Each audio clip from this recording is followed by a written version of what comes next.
Okay, in this lecture we're going to start covering the content that is available in Chapter 2.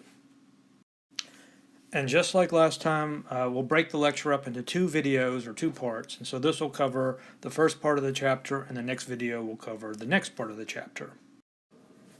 Now in these two lectures, we're going to be covering Newton's first law of motion and Newton's second law of motion. And that's primarily what we're going to cover in this video. And in the next video, we're going to cover forces and interactions, Newton's third law of motion, and then we'll summarize all three laws together. In this slide, we're going to be looking at the law of inertia. Now, this is also known as Newton's first law of motion. This idea of inertia was actually developed by Galileo, as we mentioned in the last video, but Newton took this idea and really understood it and put it into the context of how forces work in a general way. And it's part of the system of laws that he came up with that describe how forces behave. Now, the usual way that Newton's first law is stated is shown here. Every object continues in a state of rest, that means it's not moving, or of uniform speed in a straight line, that means it's keeping the same speed and moving in a straight line, unless acted on by a non-zero force, a net force. Now, if you have an unbalanced force or a net force acting on an object, that object is going to accelerate. It's either going to speed up, or it's going to slow down, or it's going to change direction, like we talked about previously. But if there's no external force acting on an object, it's going to keep whatever motion it has forever. That's the property of inertia that we talked about before, and Newton is the one who really codified and explained that in a way that makes sense. Now, I like to express Newton's first law a little bit differently. I like to say that Newton's first law simply tells us that in order to accelerate an object, you have to apply a non-zero force. And if you like my way of saying it better, you're welcome to use it, but the way that you see here is sort of the traditional way that other people would recognize. Now, in the picture here, you see an example of this. This is sort of the classic magician's trick where you pull a tablecloth off of a table, you yank it really fast, and all the dinnerware, the plates and the goblets and the candles there, they're going to stay on the table. They're not going to be pulled off. And the reason for that is because those objects are at rest and they want to stay at rest. And so when the tablecloth is yanked out from underneath them, they just don't move. They want to be at rest because that's what state they have. Now, if you pull the tablecloth slowly, the friction between the tablecloth and the different items on the table will enable you to drag the items off the table with the tablecloth. So this is a perfect example of saying that in order to get something to change its state of motion, you have to apply a force. And if you yank the tablecloth off too quickly, it just doesn't have enough time to catch it and apply that force to those objects to move them off the table. So here we can have a little review of that concept. So if you have a sheet of paper that is underneath a soda can and you yank the paper out from underneath the soda can, you can do so without making the can topple over. Why is that? The possible answers here are that gravity pulls harder on the can than the paper, the can has weight, the can has inertia, or none of the above. What do you think? Hopefully you know the answer. And the answer is simply that the can has inertia. It's sitting on the tabletop, it's on top of the paper, but it's at rest and it wants to stay at rest. When you quickly jerk the paper out from underneath it, it continues to stay at rest because of its inertia. Now here's another review question. If you swing a stone overhead in a horizontal circle and the string breaks, the tendency of the stone after the spring breaks is to follow a curved path, a straight line path, a spiral path, or a vertical path. What do you think? Okay, so here we have the correct answer is a straight line path. So why is that the case? Okay, so imagine that we have a ball that's attached to a string or a stone, whatever it is, and then we're swinging it in a circle. And why is it moving in a circle? It's moving in a circle because the string is applying a force and changing its direction. But once that string is cut, the string is no longer able to apply a force and change its direction. So that object's going to just keep moving in a straight line. How do we know that? Because that's what the law of inertia tells us. If there's no external force acting on a system, an object will keep its motion in a straight line. It won't speed up or slow down, it won't turn, it'll just keep going straight at the same speed forever until some force acts on it. Now, of course, in the real world, there are going to be other forces. There's gravity, there's air resistance, and those forces would have an effect. But we're talking about immediately what happens after the string is cut, and that stone is going to fly off in a straight path, not in a curved one, the way that most people would expect. Here are a few other examples of inertia. We looked at this one pretty extensively in the last lecture, so I'm going to let you go back and look at that one on your own. Here's another one at the top of the page. We have an index card with a coin over it, and there's a glass underneath. And if you thump the paper really hard, it will slide out from underneath the coin, and the coin will drop straight down into the glass. It's kind of a nice trick, and you can try this out on your own if you have a playing card or an index card and a nickel or a penny or something like that. And the reason for that is the inertia of the coin makes it want to stay at rest, and so that card just slips underneath it. Now here's another example with the hammer. So if the hammer head is loose and you want to tighten it up on the handle of the hammer, one of the things that you can do is you can slam the butt of the hammer down on a table or on the floor. And so what happens is you're swinging it downward, so the mass of the hammer which is very heavy, is going downward. And when the hammer hits the floor, it stops, but the mass of the head wants to keep going downward, and so it tightens down on the wooden handle. So this gives us another example of how inertia, or Newton's first law, can come into play. Another example that I like a lot and that most people have experience with, if you're driving along in a car and you slam on the brakes, well, what happens? You get thrown forward. Now, why does that happen? It's because what's going on is the car is very quickly stopping, but you're wanting to maintain your forward motion. And so the car is actually stopping out from underneath you, and you're just keeping the same motion that you had before. Same thing if you take a car and you go around a tight curve. Your body wants to go straight, but the car is curving out from underneath you, and that's why you kind of veer into the side window when that happens. So that last example we can kind of see illustrated in this figure here, and this is an example of inertia in action. But it's also an example of Newton's second law, which we're going to get to in a bit, because no force stops the driver while the brakes stop the vehicle. That's why the driver keeps going forward. So we can see that you can think about these physical situations by, using multiple Newton's laws to fully understand what's going on. Another example, if you're on an airplane that's moving at a constant speed and you flip a coin in the air, it stays with you because you're moving together. It behaves as if the airplane were at rest. Now, if the airplane is taking off or landing and it's accelerating, then that might not be true. The coin might, deviate from that normal path a bit. But as long as everything is moving at a constant speed, everything will behave just as if you were stationary on the ground. Okay, in this slide, we're going to look at now Newton's second law of motion. Now, if you remember, I said the first law of motion could be alternatively stated as, to accelerate an object, you have to apply a force. Well, the second law tells you how much acceleration you get for a given force. It actually depends on two different things. It depends on how hard you're pushing, how big the force is, and it also depends on how much mass the object that you're pushing possesses. And so over here on the right, you see a figure that's got some situations. So you can imagine you pushing on a brick, it's going to start to move, it's going to accelerate, it's going to speed up. Now, if you push on it with twice as much force, so you can see in the figure there are two hands here, you're pushing it twice as hard, we would expect to get twice as much acceleration. This is what experiment shows us. You get twice the acceleration for a given amount of force. Now, for the third situation, you've gone back to the situation where you've got twice the force, but now you've got twice the mass.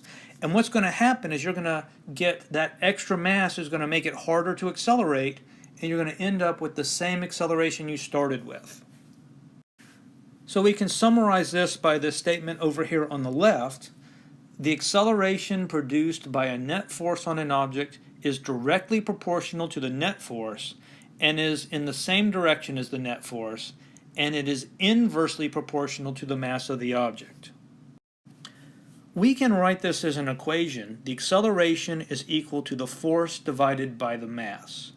And so what that tells us is that if the force gets bigger, the acceleration gets bigger. But if the mass gets bigger, if you're pushing on a heavier object, that means you're dividing by a bigger number, the acceleration will get smaller. So we can write this out. The acceleration is equal to the net force divided by the mass.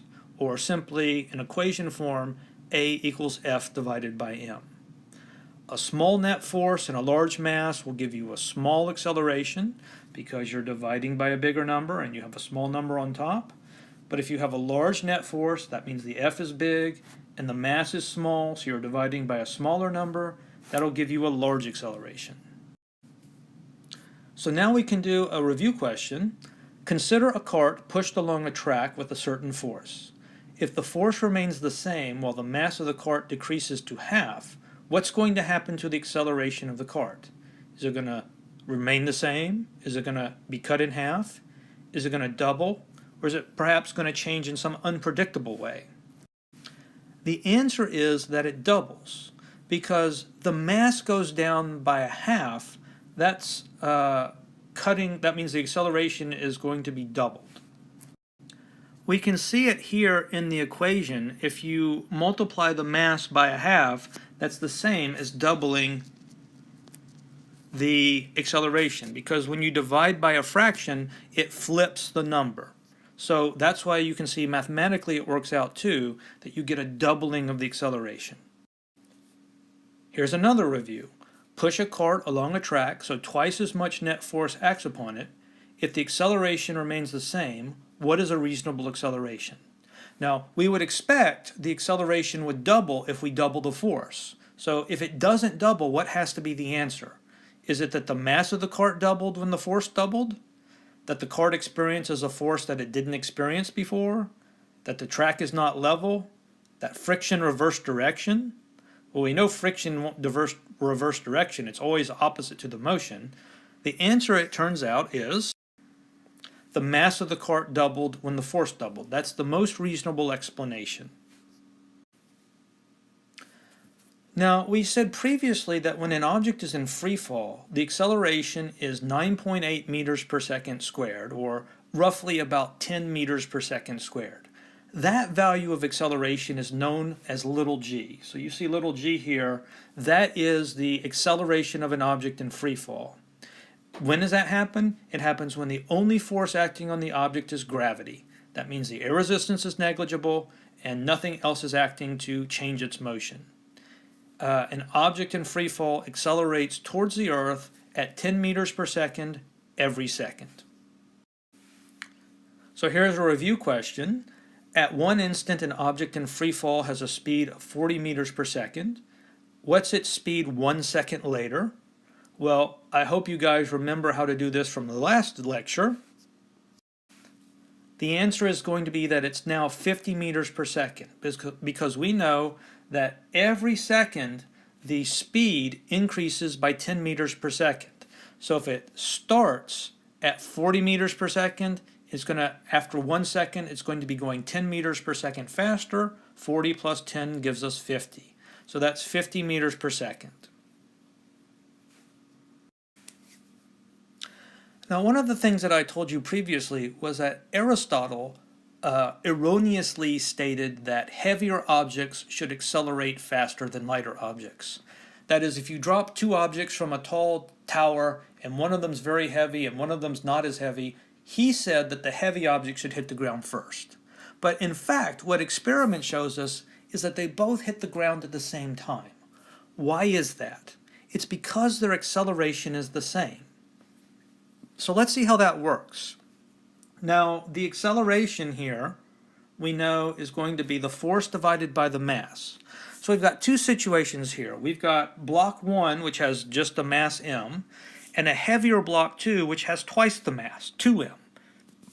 Now, the force pulling it down is going to be the force of gravity, and to get the acceleration, you divide the force of gravity by the mass. That's what Newton's second law tells you to do. Now, in the second situation, you have a force of 2F, and so that's a bigger force. It's twice the weight. Twice the weight is pulling it down. But it's also, to get the acceleration, you divide by twice the mass, because that's how much mass is on this object. And in both cases, you get F over m is equal to g, 2F over 2m. Well, the 2's are just going to cancel each other out, so the 2's will cancel out, and you're left with g in both cases. So that tells you that if air resistance can be ignored, all objects are going to fall at exactly the same rate, and that rate is going to be an acceleration of little g, or 10 meters per second every second. So again, here's another review question. A 5 kilogram iron ball and a 10 kilogram iron ball are dropped from rest. For negligible air resistance, the acceleration of the heavier ball will be less, the same, more, undetermined. Well, hopefully you know the answer is the same. All objects fall with the same acceleration, little g. Now this one's a little trickier, so pay attention. A 5 and 10 kilogram iron ball, two of them are dropped from rest. When the free-falling 5 kilogram ball reaches a speed of 10 meters per second, what's the speed of the 10 kilogram iron ball? You can say that it's less than 10 meters per second, it's going to be the same value, 10, or is it more than 10? Or simply, can you not tell? Well, hopefully you know the answer. It's going to be the same value, because all objects, regardless of how massive they are, they accelerate the same way. So they're going to keep, if they both drop from rest, all the way down, they're going to maintain the same speed. So when the 5 kilogram object is 10 meters per second, the 10 kilogram object will also be 10 meters per second.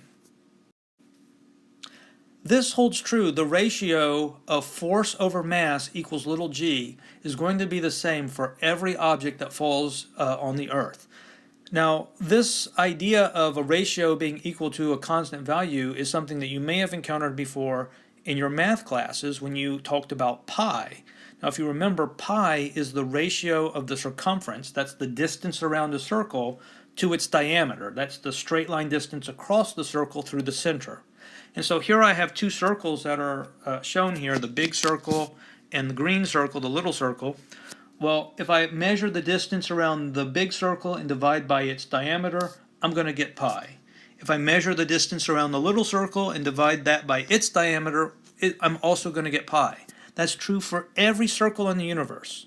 The idea that the acceleration of a falling body is going to be little g for every object near the surface of the Earth, well, that's true in the same way. All situations are going to give you that same ratio. Now, this is a demonstration that I talked about previously. If you have a chamber or a tube or something like that and you suck all the air out, then air resistance isn't a factor. Now, if you drop a coin and you drop a feather in normal air, the feather is going to get a lot of air resistance, and it's light enough that that air resistance is going to affect its motion. So the coin would actually probably hit first. But if you suck out all the air, then there's no air resistance acting on the feather, and both objects, both the coin and the feather, will fall at the same rate every time. And they'll both have the same acceleration, little g, the acceleration due to gravity. So this is sort of a classic experiment. You get a tube like this, and you put a coin and a feather in it, and then you just flip the tube over, and they both fall together, and you see that when there's air in the tube, the feather falls slower than the coin, and the coin hits first. But if you use a vacuum pump and you suck out all the air from the tube, the situation is going to be different. What's going to happen? Well, both the coin and the feather will drop together side by side. They'll both hit the bottom of the tube at the same time. Now, there are some situations where the air resistance isn't negligible.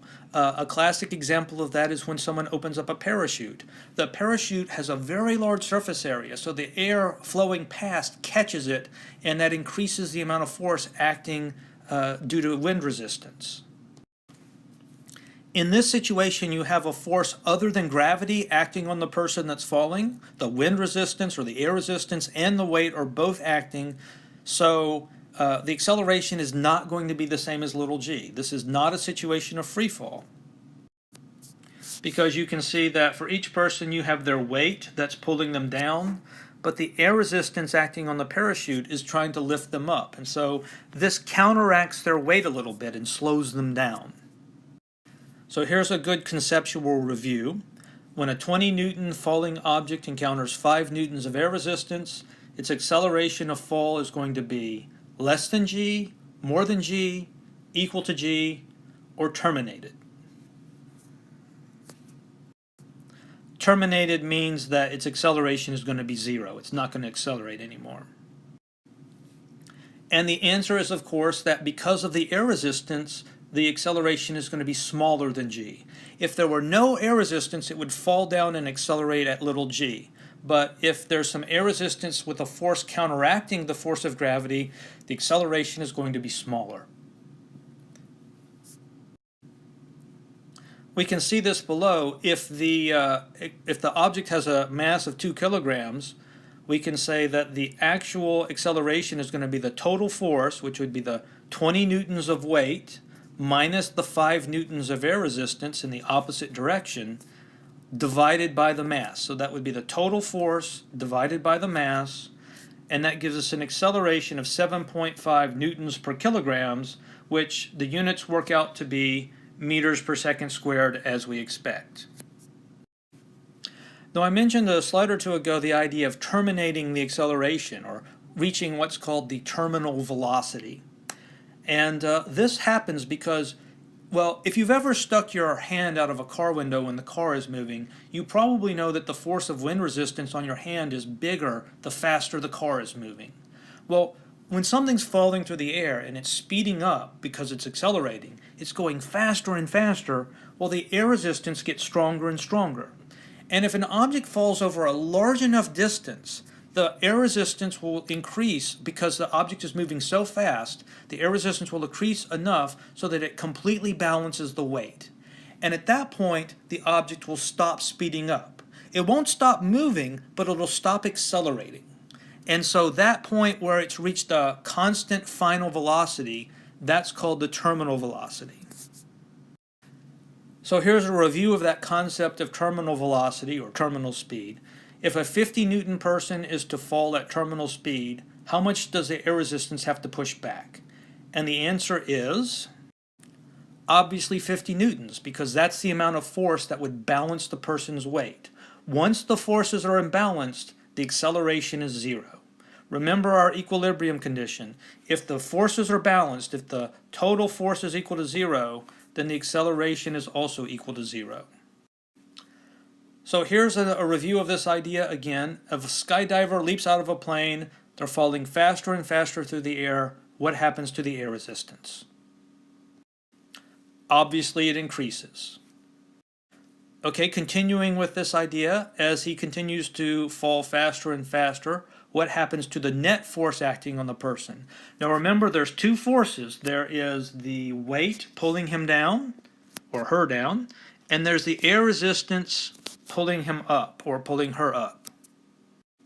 The net force, also known as the total force, would be both of these acting together. And so you've got the weight here, and you've got the wind resistance or air resistance there. So the weight's pulling down, the air resistance is there. As the air resistance is getting bigger and bigger and bigger, what's happening to the total force? Obviously, it's getting smaller. It's decreasing because the air resistance is balancing it.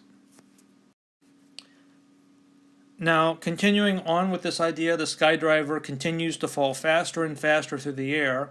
What happens to her acceleration?